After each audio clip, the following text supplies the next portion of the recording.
Olá, uma excelente segunda-feira, um bom início de semana a você que sintoniza a programação da TV Primavera de Criciúma. Hoje, dia 22 de maio de 2017, no ar Boletim Primavera.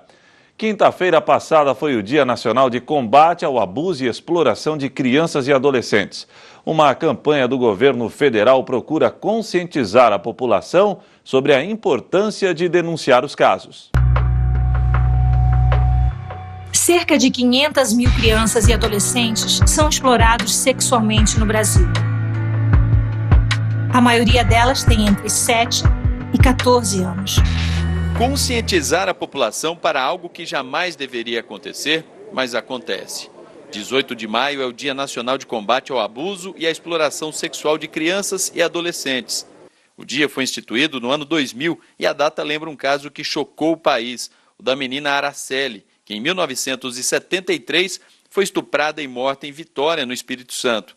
Passados mais de 40 anos, crimes dessa natureza ainda ocorrem e estarrecem a sociedade. Pelo que a gente sabe, assim, a gente escuta na televisão, os abusos acontecem dentro de casa, entre pais, tios, primos, irmãos, né? É um absurdo, né? Eu acho que isso é um absurdo. Estima-se que 500 mil crianças e adolescentes sejam vítimas de exploração sexual no Brasil, a maioria entre 7 e 14 anos. Para tentar mudar essa realidade e estimular as pessoas a denunciarem casos de abusos, em várias partes do país foram realizadas ações de conscientização, como esta aqui em São Paulo.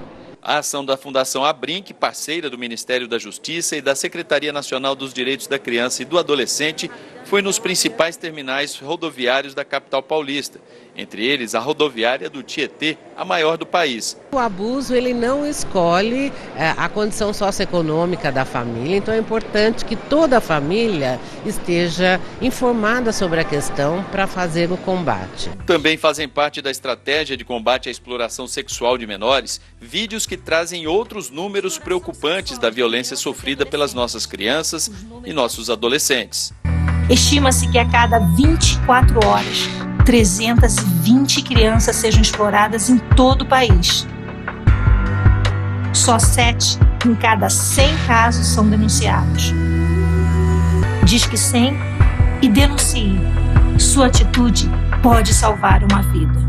O enfrentamento à violência sexual contra crianças e adolescentes, ele exige uma mudança de cultura, em que um crime hediondo deixe de ser naturalizado e banalizado, como em alguns lugares ou lugarejos, alguns cantos do nosso país ainda ocorre, e ele passa a ser tratado como o que de fato é, um crime hediondo, com penas duras e rígidas. Eu acho que não tem que ter uma data específica, tem que denunciar o ano todo, a vida toda, o tempo todo, porque acontece toda hora. Mãe de uma menina de 2 anos, ao ver os números apresentados no marcador de página, a microempresária Luana Nobre da Cruz ficou preocupada.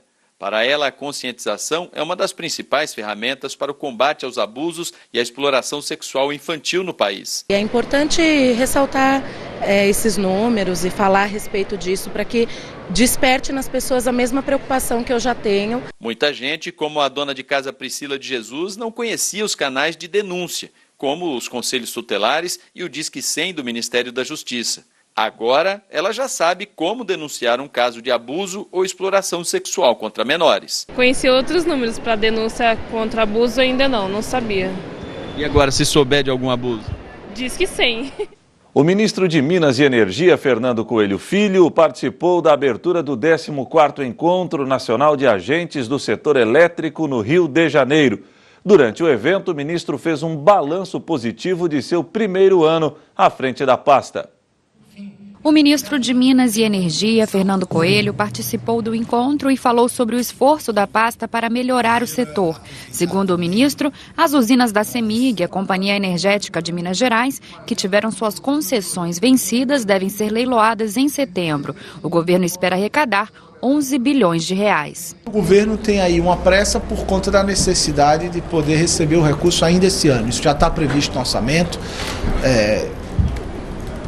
Vinha um diálogo, uma tentativa de entendimento do ponto de vista de como se resolveu o imbróglio sem a realização do leilão que nós achávamos que era difícil. Isso de fato não aconteceu, o timing está correndo, nós comunicamos à CEMIG, logo depois a Justiça derrubou as decisões que tinham tanto no STF como no STJ, e nós comunicamos tanto ao governo do Estado de Minas Gerais como à própria CEBIG que nós estaríamos naquela época startando o processo. Durante o pronunciamento, o ministro de Minas e Energia fez um balanço positivo de seu primeiro ano de gestão. De acordo com Fernando Coelho, apesar do cenário econômico desafiador, o governo está confiante de que o pior já passou e que daqui para frente o setor elétrico só tem a avançar. Eu acho que nesse primeiro ano nós conseguimos reinstitucionalizar o setor, respeitando as competências de cada agente, tentando dar a confiança e a tranquilidade de que o governo vai ser o incentivador dos investimentos, principalmente os investimentos privados, para poder garantir a infraestrutura da expansão, da geração e da transmissão no país. E para reforçar o diálogo com o governo, um documento com propostas do Fórum das Associações do Setor Elétrico, que reúne 22 associações em 5 segmentos, foi entregue ao ministro. Os princípios que nós gostaríamos de ver nesse novo modelo estão contidos nesse documento. Um dos exemplos que eu posso te dar é o fato de nós querermos, por exemplo, uma isonomia entre o tratamento dado ao mercado livre e ao mercado cativo. O presidente do Fórum lembra que o novo modelo para o setor elétrico brasileiro foi instituído em 2004 e que muita coisa mudou nos últimos anos. Ele defendeu a modernização do setor para que possa atender o mercado. Nós temos um modelo que prevê um mecanismo de realocação de energia, que é importante para os geradores hídricos e que influi no tal do ambiente de negócio que eu falei, quer dizer, eu vou investir e vou entrar no mecanismo de realocação de energia, que foi criado por uma base, por uma estrutura do setor elétrico totalmente diferente da que tem hoje. Então, no passado, ele era algo de muito bom e hoje ele representa um risco para o setor. Então, ele tem que ser revisto ou substituído por um outro mecanismo. De acordo com pesquisa do IBGE, cerca de 62% da população brasileira não pratica atividade física. Falta de tempo é o motivo mais citado. As regiões Norte e Nordeste são as mais sedentárias, enquanto que no Centro-Oeste é onde mais se pratica exercícios. Dia frio em São Paulo. Começou com 16 graus e a previsão é não passar dos 20. Mas a temperatura baixa não assusta quem adora se movimentar. Tem que vir treinar, não pode desistir não. Mesmo com o friozinho é só se agasalhar um pouco e vem. Os motivos para se exercitar variam, mas um deles é comum, a saúde. É sempre bom você estar com saúde, o corpo está sempre respirando, respondendo, né? A gente tem que estar sempre se atualizando, se mantendo em atividade, né? Independentemente de ser uma escolha pessoal, saber como, com qual frequência e quantos brasileiros se exercitam é importante para o poder público desenvolver políticas de incentivo à atividade física. E um levantamento feito pelo IBGE traduziu em números e percentuais as preferências e hábitos da nossa população quando o assunto é exercício. O estudo faz parte da pesquisa por amostra de domicílios, a PNAD, de 2015. Mais de 160 mil pessoas foram ouvidas e, de início, um dado chama a atenção. Apenas 37,9% dos entrevistados afirmaram ter praticado algum exercício durante o período de um ano. É bem alarmante, eu acho, na verdade, né? Porque se você for pensar que a atividade física ela proporciona bem-estar e traz saúde, né, para as pessoas, e diminui o gasto público com hospitais e saúde, eu acho que deveria ser bem mais divulgado, né? A pesquisa mostra ainda que os homens são quem mais pratica atividades físicas, 53,9% do total. As mulheres somam 46,1%. É curioso, não sei por que esse índice. A senhora imaginava o contrário? Mas imaginava o contrário até. A caminhada e o futebol foram citados por mais de 50% dos participantes. A caminhada, aliás, é a atividade preferida das mulheres, que somam 65,5% dos praticantes. Já 94,5% dos adeptos ao futebol são homens, como o analista de sistemas Gustavo Tavares, que também faz outras atividades. Procuro sempre estar praticando aí dentro de 2 a 3 vezes na semana e para manter o ritmo, né? Então eu sempre procuro jogar uma bola no final de semana e sempre estar correndo.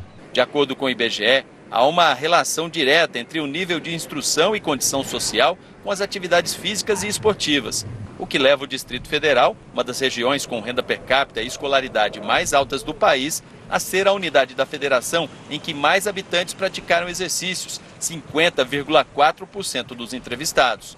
Na região centro-oeste, 82% dos entrevistados com melhor nível de escolaridade acreditam que o governo deva investir e incentivar atividades físicas na região onde moram.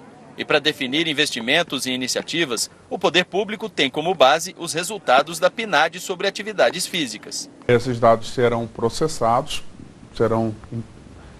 integrarão o nosso banco de dados e todos possam utilizar esses dados como ferramentas para qualificar os programas que o Ministério tem em andamento e, como eu disse, inclusive criar novos programas. O incentivo é necessário, mas o importante é fazer como o aposentado Paulo Tárcio, que aos 83 anos faz caminhada e ginástica diariamente e sabe bem a importância disso. No meu humor, no meu bem-estar, no relacionamento com as pessoas, um monte de coisa, né? Você fica melhor da cabeça também, né? E o Boletim Primavera fica por aqui. Mais notícias a qualquer momento em nossa programação.